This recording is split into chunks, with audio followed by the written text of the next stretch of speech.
எல்லாருக்கும் வணக்கம். ஒரு முக்கியமான விஷயத்தை பற்றி இப்போ நான் உங்ககிட்ட ஷேர் பண்ண போகிறேன். இப்போ புதுசாக சில கம்ப்ளைண்ட்ஸ்லாம் வர ஆரம்பிக்குது. இது நமக்கு எல்லா திசையிலையும் எல்லா பிரச்சனைகள் கொடுத்துட்டு தானே இருக்கிறாங்க. தாவேகா சார்பில் முதற்கட்டமா 60 வேட்பாளர்களை நேரில் அழைச்சு நீங்க தான் கேண்டிடேட், தொகுதியில போய் இறங்கி வேலை பாருங்கன்னு வாழ்த்து அனுப்பியிருக்காரு விஜய். அதோட அவருடைய வாழ்க்கையில் நடக்கிற பல பிரச்சனைகள் குறித்து வெளிப்படையா முதல் முறையா சொல்லியிருக்காரு.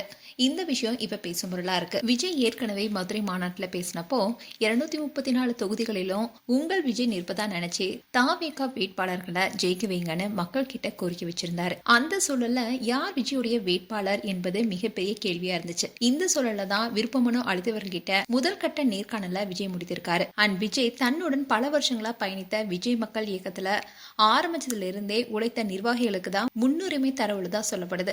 இந்த சூழ்நிலையில தான் விஜய் முதல் கட்டமா 60 வேட்பாளர்களை நேர்காணல் மூலமா தேர்வு செய்ததா சொல்லப்படுது. அது மட்டும் இல்லாம தேர்வு செய்யப்பட்ட வேட்பாளர்கிட்ட அவர் என்ன சொல்லியிருந்தாருன்னா, எல்லாவற்றையும் விட்டுட்டு தான் வந்திருக்கேன், இனி அரசியலை தவிர தனக்கு வேறு ஒண்ணுமே இல்லைன்னு சொல்லியிருக்காரு. மேலும் அரசியலுக்கு வந்ததுக்கு அப்புறமா நடக்கிறதெல்லாம் உங்களுக்கே தெரியும், எதற்கும் துணிந்து வேலை பாருங்கன்னு வேட்பாளர்களுக்கு ஊக்கமும் கொடுத்திருக்காரு. இதை தொடர்ந்து அவர் என்ன சொன்னார்னா, உங்களை வேட்பாளராக தேர்வு செஞ்சிருக்கேன், எனக்கு நம்பிக்கையா இருப்பீங்க என்ற நம்பிக்கை இருக்குன்னு சொல்லியிருக்காரு. அண்ட் உங்க தொகுதியில வெற்றி பெற வேண்டியது உங்களுடைய கடமை, அதுக்கு முழு மூச்சா நீங்க பணியாற்றணும். மாவட்ட செயலர்கள் நீங்க போட்டியிடும் தொகுதி மட்டும் இல்லாம மற்ற தொகுதிகளையும் களத்துல கவனித்துக் கொள்ளுங்கன்னு அறிவுறுத்திருக்காரு. இப்படி பல பிரச்சனைக்கு இடையில தாவேகா தலைவர் விஜய் எல்லாத்தையும் விட்டுட்டு வந்திருக்கேன், இனி அரசியலை தவிர வேற எதுவுமே இல்லைன்னு சொல்லியிருக்காரு.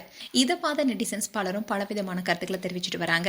அதுலயும் குறிப்பா சினிமாவை மட்டும் விட்டு வரல, மனைவி சங்கீதா, மகன் மற்றும் மகள், அதோட த்ரிஷாவும் விட்டுட்டு தான் வந்துட்டாரா அப்படின்ற கேள்வியையும் வச்சிருக்காங்க. மேலும் உங்களுடைய கருத்துக்களை கமெண்ட் செக்ஷன் சொல்லுங்க. மேலும் இது போன்ற வீடியோஸை பார்க்க நியூஸ் தமிழ் கிட்ஸ்ல சப்ஸ்கிரைப் பண்ணுங்க. மறக்காம நோட்டிபிகேஷன் பட்டனை கிளிக் பண்ணுங்க.